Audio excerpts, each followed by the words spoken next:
Hello, class. I'm Cassie. Um, Still getting used to watching myself on the computer screen. So here's my little outline. There weren't, I'm kind of going to go over different points from each of the chapters that all applied to the same idea. And the idea that I focused on for this reading, especially for this class and this major in general, is how to compete with the bloggers and the internet and all the mommy groups that are out there that have all of their personal experiences to share. And then there's us, the 20-something-year-olds that really want to share things too, but don't have any way to compete with all the mommy groups. So that's kind of the main question that I wanted to focus on while reading. So these chapters, each chapter mentioned something that we can do as family life educators to make ourselves stand out a little more against the blogger internet generation. So in chapter 1, it talked about the original blog internet groups, which were the self-help books that came out in the 1800s and the 1850s, the church groups that were just focused on making sure that children were raised right, and the PTAs and the school groups that came up after that, the religious educators that wanted to make sure families were still doing the right things. And eventually family life education came from that and kind of branched out more towards the research spectrum instead of just personal experience spectrum, which was what the mom groups that were meeting and the church groups were meeting talked about. So later in chapter 1, it talks about the different approaches that we can take as family life educators. And I think a lot of people on the internet take a few of these roles, but definitely not all of them. The one that I think the people on the internet take the most is probably the expert approach, in saying that I've been a mom for 10 years and I have 5 kids, and these are all of my experiences and things that I've learned, and I know a lot. And then there's, you know, you can take it or leave it with whatever you want, but they let you know that they consider themselves an expert. And even in chapters 2 and 18, direct from the text, it said, many persons are willing to be called family expert through bringing forth armchair theories and ideas of their own design. So there are lots of parents out there and adults in general that just, they have life experience and they're ready to share it with you, and this is the foolproof way to solve your problems, is to listen to what I did in this experience.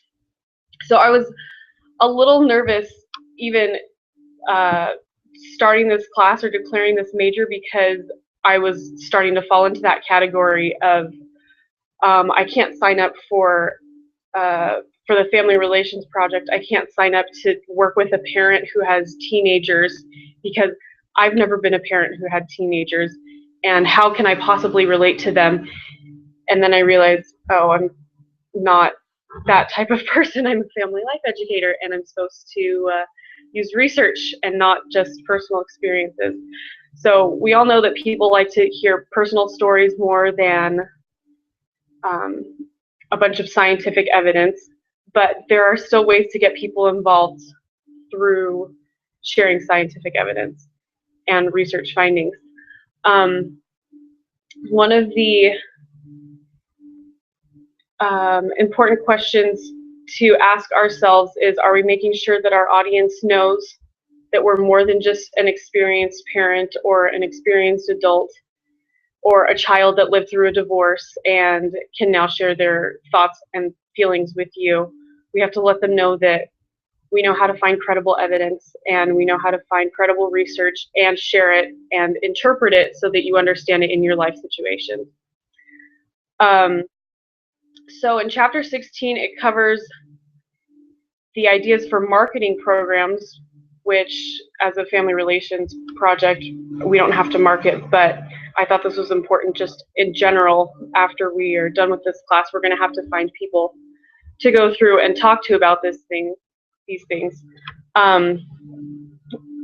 There are the blogs today that some of us read focus on very small sample sizes. It'll be the moms in that neighborhood, or even just the moms in that situation right now. Maybe you have a special needs child, or you have twins, or you have 10 children. There are small groups that they focus on, whereas family life educators know how to take the research and show the big picture of how to apply it in multiple settings.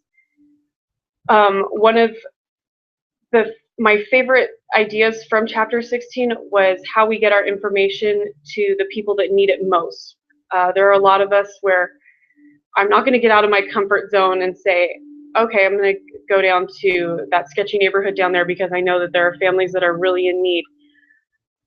And I would be really out of my element. But the ideas that the chapter provided were great. The teaming up with other groups gives us access to our audiences that we want. So if we want to help struggling families that are below the poverty line, we can team up with social services or the court system, or even school groups that, public schools in general, the school district and things like that, and how we can help them.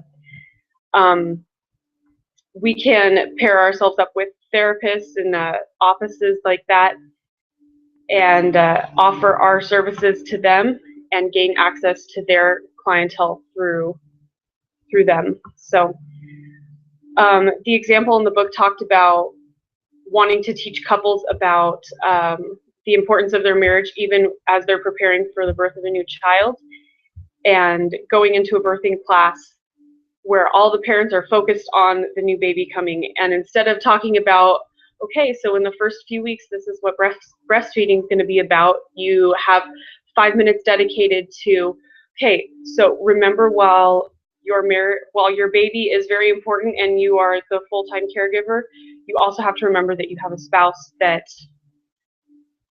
needs attention to, and blah, blah, blah. Go into your research findings concerning that. There are other things we can get, to get the audience's attention, because usually in things like a birthing class where they're like, oh, okay, now we're going to have someone else come in and talk. The parents are there to learn about babies, not to learn about how to have a better marriage. That's not what they signed up for. But to get their attention, you can share a personal experience or someone else's personal experience if you're not married or you haven't had babies.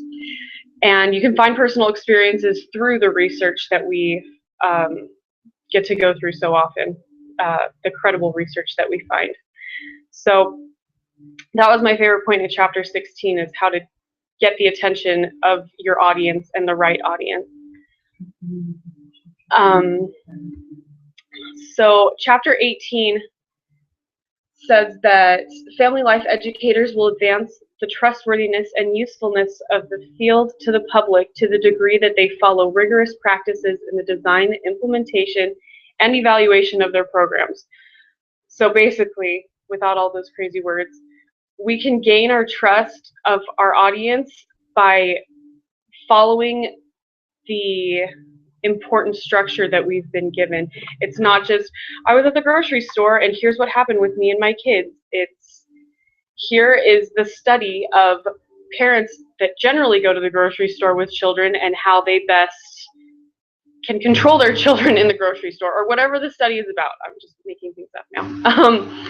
But the Appendix A was my favorite part of the reading, just because there were so many things that easily the blogger internet community could jump right on and say, oh yeah, we have all those same principles too. That makes us just as good as family life educators.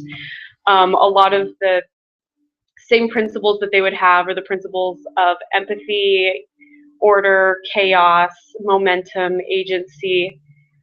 But some of the principles that differed were the principle of readiness for change.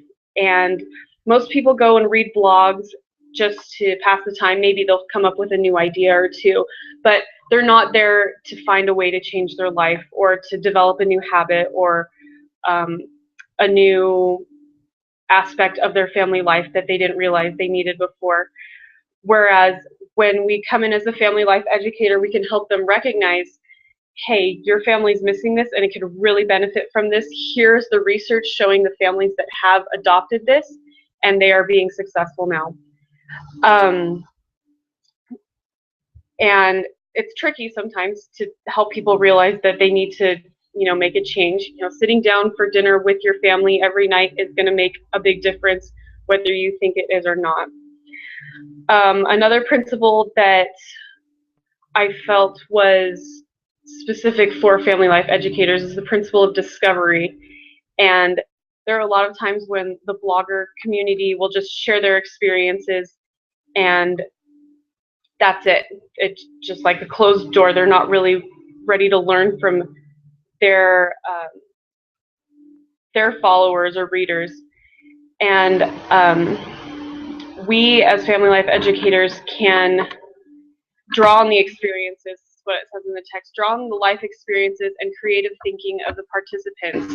And each participant brings a unique set of tools and experiences. So we can have someone who maybe was a child of divorce and help them understand, okay, this is what you went through and how you dealt with it, and this is your personal experience and you can draw strength from it. The next principle that I really liked that piggybacked right on that was the principle of discovery. And the principle of discovery, the one that piggybacks on it is the principle of synergy, where we have more than one person working together to help someone. So the family relations students who are paired up in partners, and we can both work together with the same person, so we both know the same stuff about our individual that we signed up for.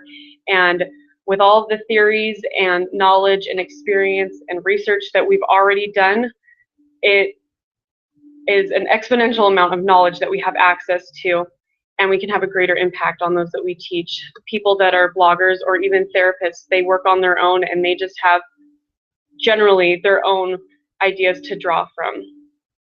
I think I'm just about out of time, so that's about all. We need to just remember that it's really hard to compete against the internet and all of the blogs. It's so easy to just start a blog and just share anything that's on your mind. But we bring unique tools to the table. We bring ideas that haven't been shared before. And we can apply those to every different aspect of life because of the things that we've learned doing this major. So that's about all I have to say, and if you have any comments, please share. Thanks.